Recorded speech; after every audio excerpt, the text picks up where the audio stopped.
스키마 이론, 복잡하지만 우리 삶을 이해하는 데 아주 중요한 열쇠입니다. 마치 세상을 이해하는 우리만의 지도 또는 세상을 해석하는 안경과 같은 역할을 하죠. 오늘은 이 스키마 이론이 무엇인지, 어디에서 왔는지, 그리고 우리 삶에 어떤 영향을 미치는지 흥미로운 사례들을 통해 알아보겠습니다. 스키마 이론의 정의부터 시작해볼까요? 스키마란 우리가 세상을 이해하고 경험을 조직화하기 위해 사용하는 정신적 틀, 즉 일종의 지식 구조라고 할 수 있습니다. 마치 책의 목차처럼 복잡한 정보들을 분류하고 정리해서 새로운 정보를 접했을 때 기존에 가지고 있던 스키마를 바탕으로 빠르게 이해하고 예측하고 행동할 수 있도록 돕습니다. 이 이론의 유래는 20세기 초 심리학과 인지과학의 발달과 함께 시작되었습니다. 스위스 심리학자 장 피아제는 아동의 인지 발달 연구를 통해 인간이 어떻게 세상을 배우고 지식을 구성하는지에 대한 중요한 단서를 제공했습니다. 피아제의 연구는 스키마 이론의 토대가 되었고 이후 프레데릭 바틀렛과 같은 학자들에 의해 더욱 발전되었습니다.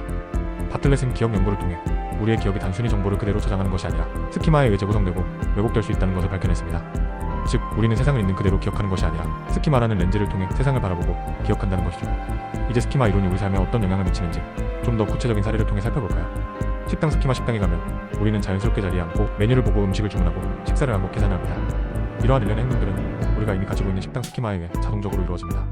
만약 식당의 모습이 우리가 예상하는 것과 다르다면, 예를 들어 음식을 주문하기 전에 돈을 내야 한다면 우리는 당황하거나 적응해야 할 것입니다.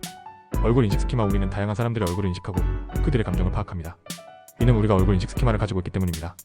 이 스키마는 눈, 코, 입의 위치와 같은 기본적인 정보를 바탕으로 새로운 얼굴을 빠르게 인식하고 친숙한 얼굴과 구별할 수 있도록 돕습니다. 하지만 이 스키마가 잘못 작동하면 인종차별적인 편견이나 고정관념으로 이어질 수도 있습니다. 직업 스키마. 의사는 하얀 가운을 입고 간호사는 주사를 놓는다는 일반적인 직업 스키마를 가지고 있습니다. 이러한 스키마는 우리가 특정 직업에 종사하는 사람들을 더 잘 이해하고 그들의 행동을 예측하는 데 도움을 줍니다. 하지만 이 스키마는 때로는 편견을 만들기도 합니다. 예를 들어 여자는 섬세하다는 직업. 스키마는 여성들이 특정 직업에 적합하지 않다는 생각을 하게 만들 수 있습니다. 자기 스키마. 우리는 자신에 대한 생각, 감정, 신념을 바탕으로 자기 스키마를 형성합니다. 이 스키마는 우리가 자신을 이해하고 다른 사람들과의 관계를 맺는 데 중요한 역할을 합니다. 예를 들어 나는 친절하다는 자기 스키마를 가진 사람은 다른 사람에게 도움을 주려는 경향이 더 강할 것입니다. 반대로 나는 실패자다라는 자기 스키마를 가진 사람은 새로운 도전을 두려워하고 쉽게 포기할 수 있습니다. 역할 스키마. 우리는 사회적 관계 속에서 다양한 역할의 학생, 부모, 친구를 수행합니다. 각 역할에 맞는 행동과 기대를 담고 있는 역할 스키마를 가지고 있기 때문입니다. 이 스키마는 우리가 사회생활을 원활하게 할 수 있도록 돕지만 때로는 역할에 갇혀 자신의 개성을 잃게 만들 수도 있습니다.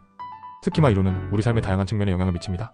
우리가 세상을 어떻게 이해하고 기억하고 행동하는지에 대한 기본적인 틀을 제공합니다. 하지만 스키마는 완벽하지 않으며 때로는 우리의 판단을 왜곡하고 편견을 만들기도 합니다. 그렇다면 이러한 스키마의 부정적인 영향을 줄이고 더 나은 삶을 살기 위해서는 어떻게 해야 할까요? 자신의 스키마를 인식하기. 먼저 자신이 어떤 스키마를 가지고 있는지 인식하는 것이 중요합니다. 자신의 생각, 감정, 행동을 주의 깊게 관찰하고 어떤 스키마가 작용하고 있는지 파악해야 합니다. 스키마에 대한 비판적 사고. 자신의 스키마가 타당한지, 다른 관점은 없는지 비판적으로 검토해야 합니다. 다양한 정보를 접하고 다른 사람들의 의견을 경청하며 자신의 생각을 끊임없이 수정해 나가야 합니다. 새로운 스키마 형성. 기존의 스키마가 부적절하다고 판단되면 새로운 정보를 바탕으로 새로운 스키마를 형성해야 합니다. 긍정적인 경험을 쌓고 새로운 지식을 배우면서 자신의 세계관을 확장해 나가야 합니다. 다양성을 존중하기. 다른 사람들의 스키마를 이해하고 존중하는 태도를 가져야 합니다. 서로 다른 관점을 통해 세상을 더욱 풍부하게 이해할 수 있습니다. 스키마 이론은 우리 삶을 이해하는 데 매우 유용한 도구입니다.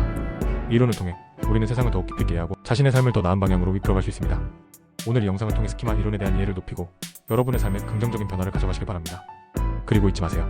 세상을 이해하는 당신만의 지도를 끊임없이 업데이트하고 개선해 나가는 것이 중요합니다.